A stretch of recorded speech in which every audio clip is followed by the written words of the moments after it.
Well, I got the boat turned around, loaded up. I got to change this prop. There's the little bend in it. That's like nothing. Is that enough to make this floor vibrate?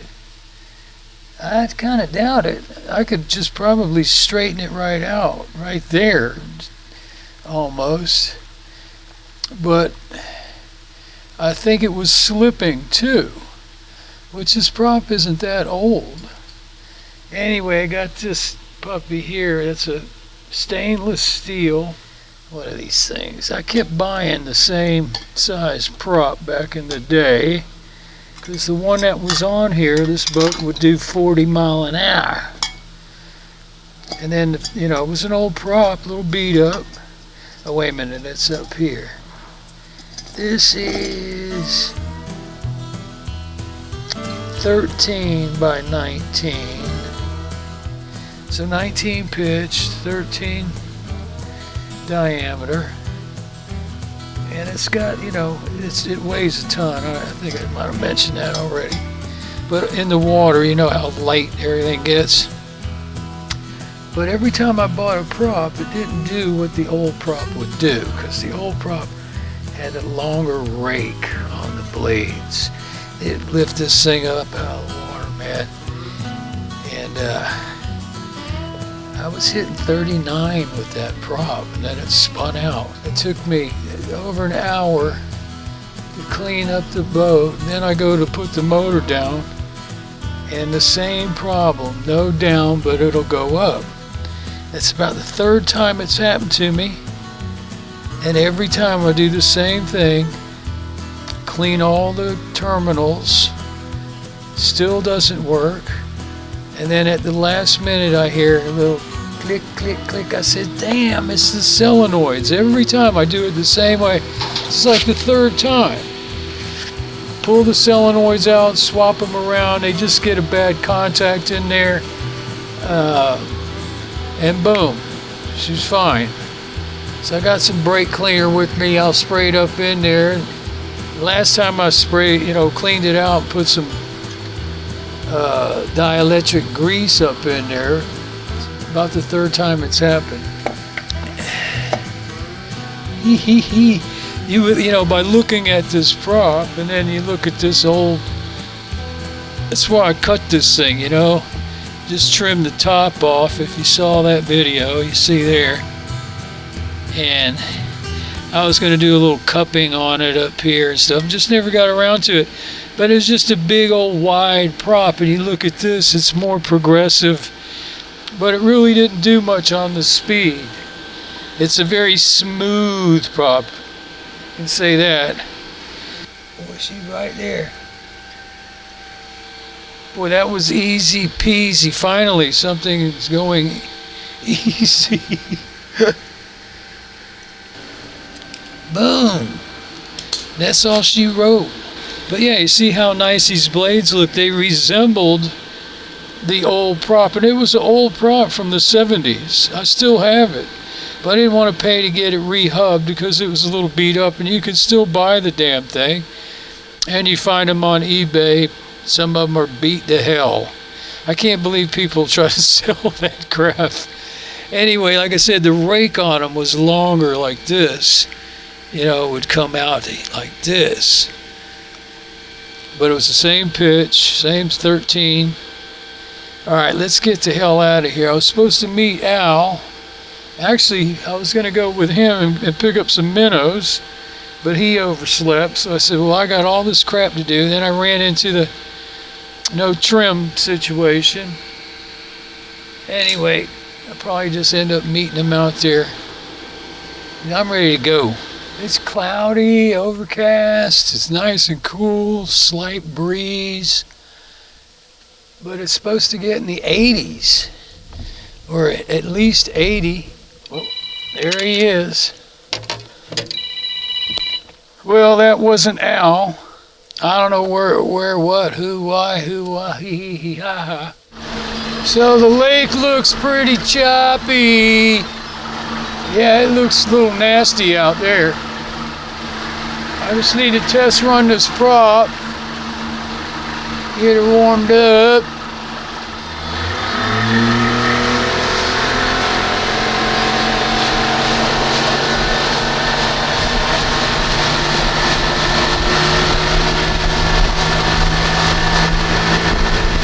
Oh yeah, that's too windy for my ass.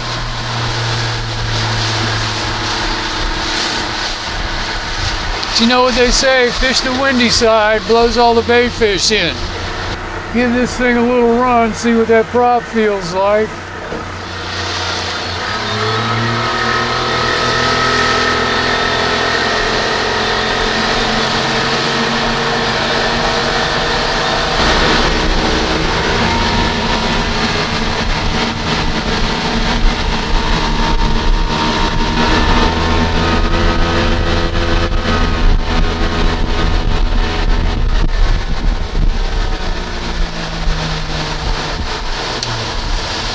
Well, I think I felt just a little vibration on the floor right at first there.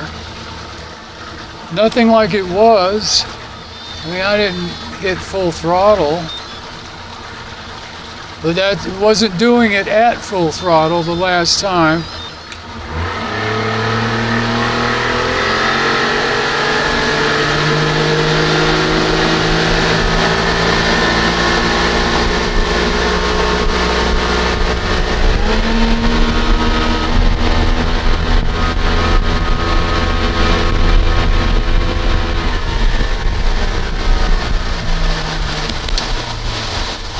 Yeah, that felt pretty good. Well, there's Al's pontoon boat, the blue top. I live right down this canal. Like I said, I haven't heard a word from him. So I did another quick test run. Seems like when I bring the motor up, trim it up a little bit, I'm still feeling some vibration. Not as bad though. And when I put it back down, it smooths out to find that right spot. Since day one, this thing's needed motor mounts. And it's feeling a little more, you know, a little more than normal. Just idling. That's the other thing too, I've been saying since forever, to get a trim gauge. I never know where this thing is. Up and down, screw around with it, but it felt pretty good. Right now, I don't know if the camera's like this right now. So, plus she's getting old like me. I ain't shaking no. Alright. Those marine batteries are kicking my butt. Anyway, I'm all loaded up again. And I think I know what was wrong with this thing. Hopefully, it's what I'm thinking. When I came back the last time, you know, I was still getting a little bit of weird vibration. And it wasn't as intense as the first time. Then when I unloaded everything and got home, I realized I had left my tank valve shut. And I'm pretty sure that's what happened the first time too. Because I filled it up. Whenever I put a couple extra gallons in, I locked that thing up while I'm moving it around because it just comes spilling out. And I think I probably did that the last time when it first started happening. I was getting that, you know.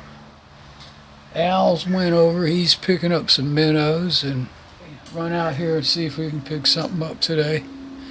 He said his neighbor told him where the crappie are. You know what that means. They might have been there that day, but they might not be there today. So I don't care, as long as I just get out there, you know.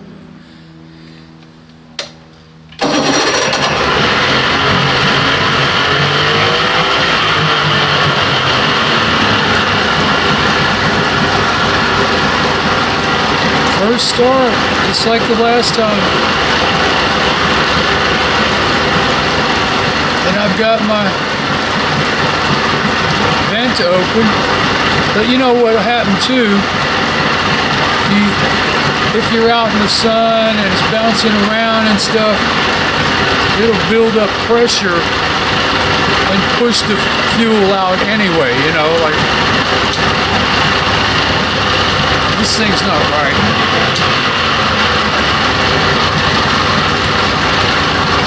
It's not idling down like normal.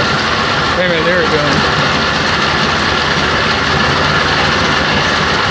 Sometimes when I shift it, the level pops up. Sounds like I got a little too high, but when it goes in gear, it's down around 10, 1200 RPM. I'm gonna run out of here with the trolling motor anyway. You know, just want to start it. I think it should be alright. I'll run out and test it again and see if I get that vibration again.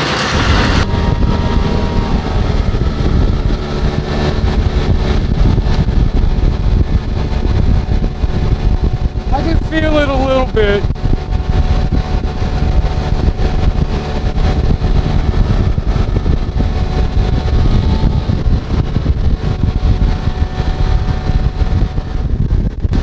It don't feel bad. I'm not going to be hitting them RPMs with that prop like normal. I just looked down, I was only at 5,000. So on the way back, man, ripped it across the lake. Get back to the creek here. And cut her off. Because she was idling so high, man. It was up to 1,600 RPM in neutral. And I'm like, man. It felt great running though. This has happened to me before with this thing. Once it gets nice and heated up, things change a little bit. So I got in, did a slight adjustment, but I need to go through the whole link and sync.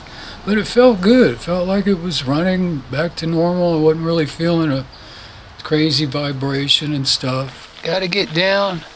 Do the 60 horse, dial her in, fooled around with that damn timing and set it back where it needs to be, but all that link and sync needs to get done. When the weather cools down too, you know, things contract and expand when it gets hot, you know, just needs a little tune up, you might say. Put some new plugs in it, blah, blah, blah. Then this thing, I buy a phone mount for it, and I wanted this type that fits under the mirror. And these got, you know, it's got the weird mirrors on it, you know, this type. The carb, as filthy dirty as this thing is, I pulled the screws out, and the inside, looking good. So I'm going to blow that crap off and soak that bowl out, see what that high-speed jet looks like. The rest of it looks great. This has got one of the shiniest, nicest needles on it I've ever seen. So get that puppy cleaned up while I'm doing the frickin' scooter. Let her soak a little bit. Just keep chipping away. It's all I can do. And oh, I almost forgot, when I sprayed that seal and filled it up with whatever I threw in there, what, WD, came back the next day and it was gone. So it drained through. Anyway, I'm probably going to have to order a new one. I'm going to squirt a little bit more crap on it. Maybe it just needed a little lubrication, kind of swell the rubber up a little bit. This is just straight WD. Make sure she filled up good. It's just another setback, wait for shipping. I found one, only $10. You go to marineengine.com, it's like they want $40 for the frickin' seal now. It's getting ridiculous, and I mentioned too in another earlier video, the Loctite Marine is probably up $17, $18. Well, it was $19. I picked some up at Home Depot. I mean, it's just getting friggin' ridiculous. They're just everything is just so jacked up. It's just getting stupid. By Joe, I think I've got it. I can't believe it. And in record time. This is a plastic screw that comes with this. It looks like it came off of some kind of toilet fixture. And it was right in that pile of crap I got inside. I drilled a hole in here. And the mirror mounts down. This thing, man, is not frickin' going anywhere. It needs to turn a little bit like that. What a frickin' deal. What you can do, you get the phone in there and you turn it that way and view it long ways.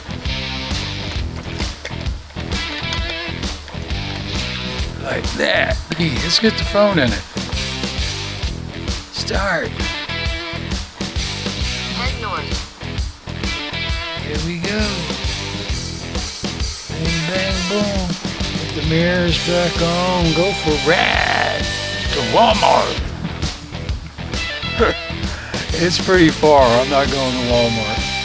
I'll go to Publix. It's right down the road. Alright, that's it, man. Back in business. Alright, so here's a good thing. I did the WD-40 on this seal again, and it stayed in this time. See it? The last time I filled it up, came out the next day, and it was empty. This time I filled it up, came out the next day, and it's holding. You know, just dried out or whatever from sitting. And a little lube. Softened it back up, I hope. I think it was changed. It appeared, you know, everything appeared that it had been changed.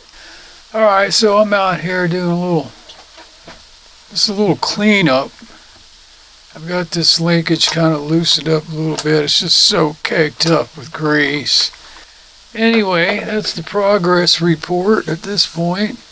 Also, I was thinking, somewhere in here or in the RV, one of these compartments, I've got an old, actually it's brand new, Harbor Freight compression tester. It's still in the case and everything. And I'm like, you know, maybe if I take that one and my old one over here.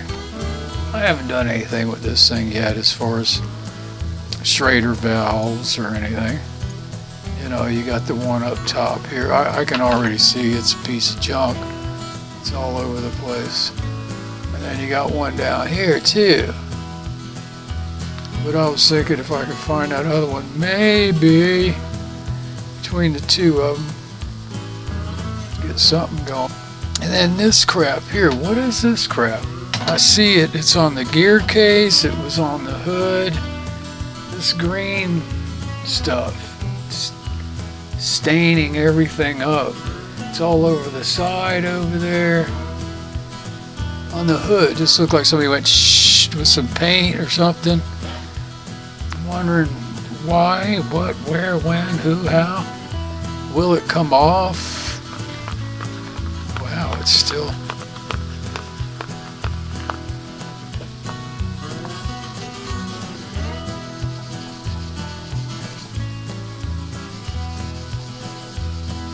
Yeah, baby! Yeah, it's kind of working. It's going to be a lot of elbow grease. Here's another thought. What do you call these stupid things? You know. Yeah, let me see. I can't reach over there too good. Oh yeah, look at that. This is coming right off. It's not even the Brillo, whatever you want to call it. It's just coming right off. Oh yeah, look at that. Look at that.